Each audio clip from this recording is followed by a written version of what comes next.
The next person that we have today is Robbie Singh. He's the head instructor for Sendai Jiu Jitsu, and he's going to be sort of speaking to us about being street safe for nannies. But Robbie is the head instructor of Sendai Jiu Jitsu with 9 years experience practicing Jiu Jitsu and 18 years of martial arts experience.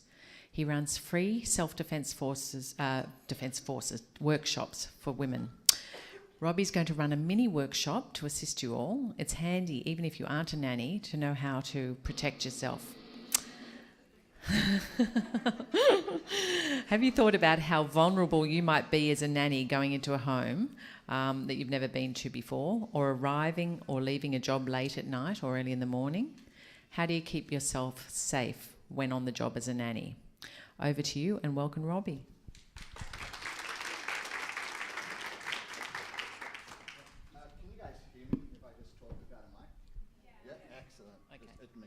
I just don't think it will pick it up on the video otherwise. Are you going to be all right to do that? Yeah, I can. Thanks. So, just wanted to catch. We got the slides up in a moment, but that's all right. I just want to talk to you guys a little bit first about what Gracie Jiu Jitsu is, and then we'll get into a few little very simple techniques to work with today. The key is Gracie Jiu Jitsu was a martial art created in Brazil by the Gracie family, and it was developed in a time, the 1920s, when in Brazil it was very much a time of, I like your shoes, right? So I'm going to take your shoes. And you're not going to be able to do much about it. And if you can't do anything about it, then I've got your shoes for the day. So it was developed in an environment that was very aggressive and very much about martial law. So it's a culture that kind of needed martial arts. In Australia, we don't really have a lot of civil unrest or anything like that. So we don't really take martial arts as valuable as some of the countries that do. So when the Gracie family kind of got hold of jiu-jitsu from Japan, when a lot of Japanese were migrating over, they were like, oh, this is really good. Let's see how we can work it for real self-defense and play with it a bit.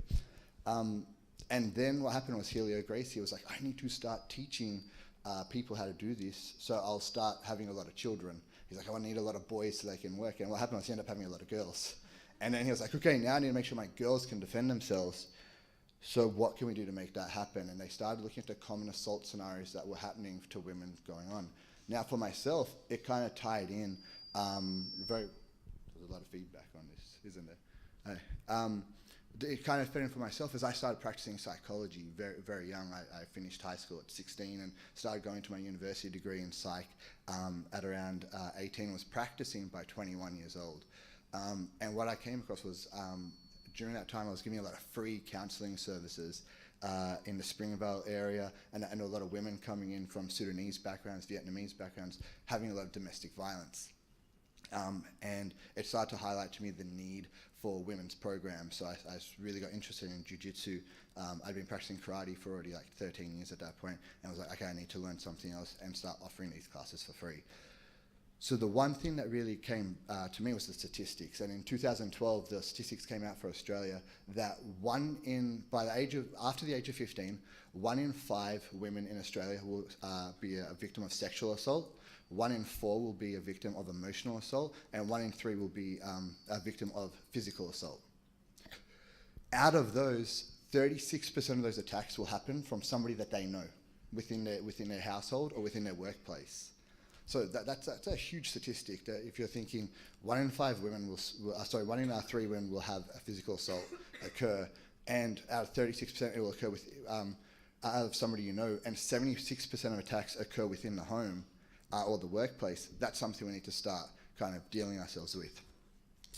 And very common, people will go to a self-defense class and somebody will teach them, okay, who's seen Miss Congeniality? It's like the best example of it. What do? Punch in the stomach, hit the nose, hit the groin. That's fantastic if it's an assault with somebody you don't know. But what if it is in a workplace? What if it is your boss has got drunk at the Christmas party and they grab your wrist and they're trying to hit on you? If I hit him in the stomach and hit him in the nose and hit him in the groin, I might not want to turn up to work the next day because it's going to be really awkward. So we just want to have a look at a few very, very simple things. There's not a lot of room, but we're just going to have a look at a few very simple situations that come up and just how can we deal with them, especially in the workplace, most of all, because they're the ones that really count. So who wants to help me out for a second? It's nothing crazy. We're not going to like backflip and kick. And no, it's very simple situations.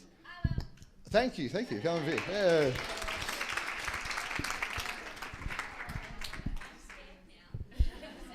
Yeah. Don't be scared. It'll only hurt a little.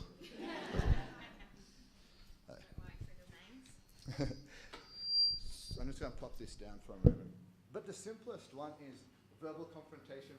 It's already intimidating, isn't it? Yeah, a little bit. Just in this proximity. Now, this is conversation range. This is argument range straight away. If something's happening, they're going on, and a person grabs you, or you go to walk off, even worse. You go to walk up, bam, hand on the wrist.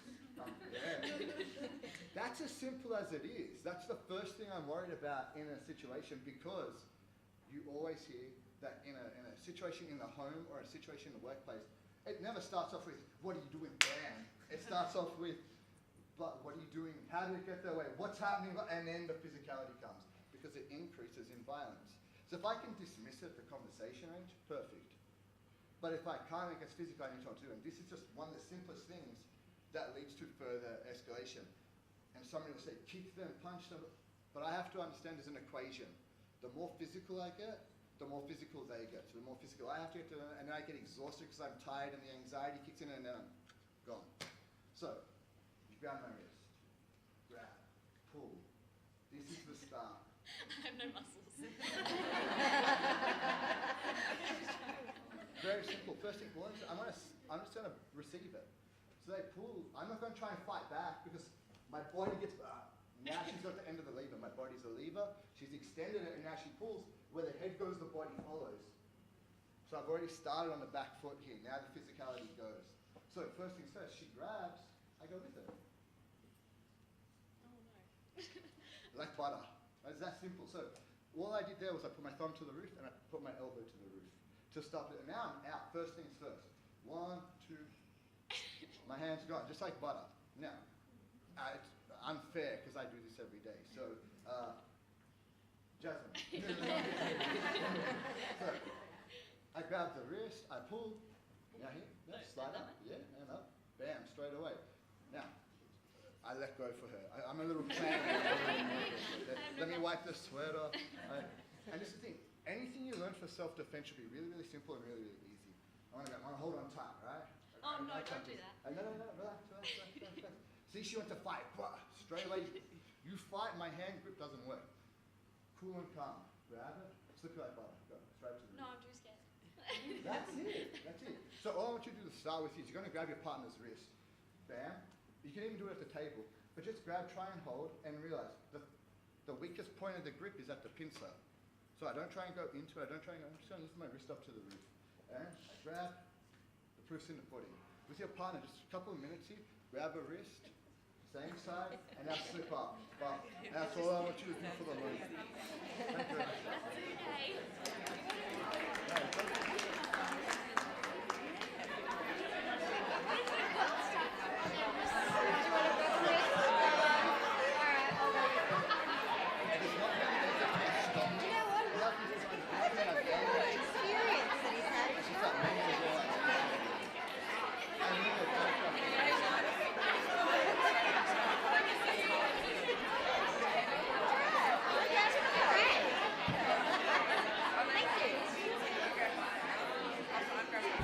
Okay, guys. Whoa. Alright.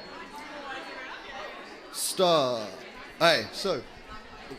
Very quickly, the question came up. Who can I grab? Alright, so the next question was, what happens when it's two hands? Because two hands, they've kind of got a backstop on the other one. So if they've called for backup, I call for backup. So two hands. One. I call for backup, I call for backup. And my little crane comes in, like crane people. We all work with kids, we have to know Thomas. Pull, they call for backup, I call for backup. Very simple. So now your partner, two hands on, they've called for backup, you call for backup, and leave. Very simple to go. Go.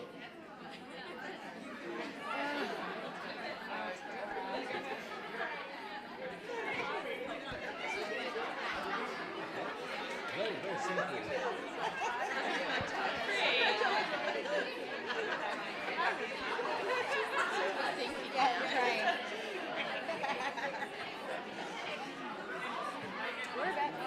you a nanny? Yeah, I'm with a very good family.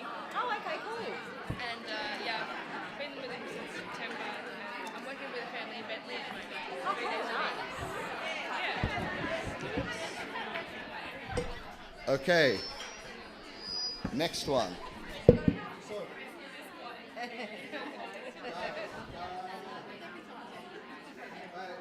Who's just like close to high school age here? How close? Point it out. So she tried to dodge somebody else. My sister. The only reason I ask that is because high school girls are really good at slapping. So I need someone to So what? Bobby pins. So one very simple thing that comes up is if the conversation has started, I really don't have my hands down here because if they do escalate and they do get angry and want to hit, I don't want my hands down here because I'm going from like Bandura to the city. It's a long travel. I want to be nice and close here.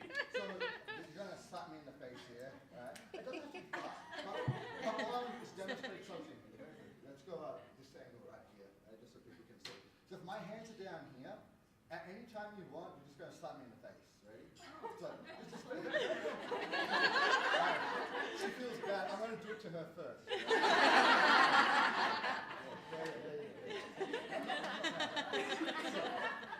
Ready? Go for it. All right, go. Go. Any hand, whichever one you want. You can mix it up. So my hand came up. Yes, I caught it, but I kept catching on my hand. Right? Hand, not bad. But most of you guys have to assume that the person you're dealing with is more athletic, stronger, faster, and bigger than you. And I always go 50 kilos heavier. So now, they're not slapping you with the hand, they're balling up a fist. So straight away they've got like a brick at the end of their hand. And then most people don't go like this to punch you. It's what they've learned to do since they were a kid. They pick up a ball and they throw it. So when they throw a punch, it's from here, bam, this little haymaker. It's not a technical set it up and go. It's this big one. So if my hands are down here and that's coming at my head and I catch it with my hand, I'm still going to get really, really hurt. So we take our hands a little bit higher. Just here. You're going to slap me in the face. Ready? Go. Go. As fast as you can. Go. Go. Go. Go. Still on the hands. Not great for me here. But if my hands lift just above my collarbone and I'm like, hey, relax. She's in my face. She's getting angry. That angry she's right now. But my hands are just here and now she has to slap it all. My hands are ready to go. And it's going to catch on my forearms. So straight away, just by having my hands here, it looks very passive. Hey, relax. I don't have a problem. My hands come up, I can protect myself straight off the bat. But because my hands are here, they can grab again as well. But here, if you grab my hands, go for it. Like this. That'd be kind of weird if you just grab hands. If you grab my wrist. Grab your hand. Wrist releases here. If I try and pull my elbow out now, doesn't kind of work. So, I gotta make my little chicken wings. When I lift my elbow, I'm gonna turn. When I lift my elbow, I'm gonna turn. My hands come up here, very simple. So if my hands are up and they grab. She pulls. I've got my base still to work with, and I'm just trying to exaggerate my elbows here. The key is I don't want to physically escalate the situation if I don't have to. So I'm not going to kick or punch or headbutt, all those kind of things you see in a lot of self-defense things. I want to keep the place mellow. My goal is never to fight back. My goal is to defend myself. Because if I fight back, I'm in a fight. But if I'm defending myself, I'm not in a fight. I'm defending myself. So this time your hands are going to be up. Adios, two, keep it nice and high. Hands up, lift the elbow, turn. Hand up, lift the elbow, turn, and that's as simple as it is. It might be a bit hard to do this in your chair, so you might need to turn to face each other and go from there.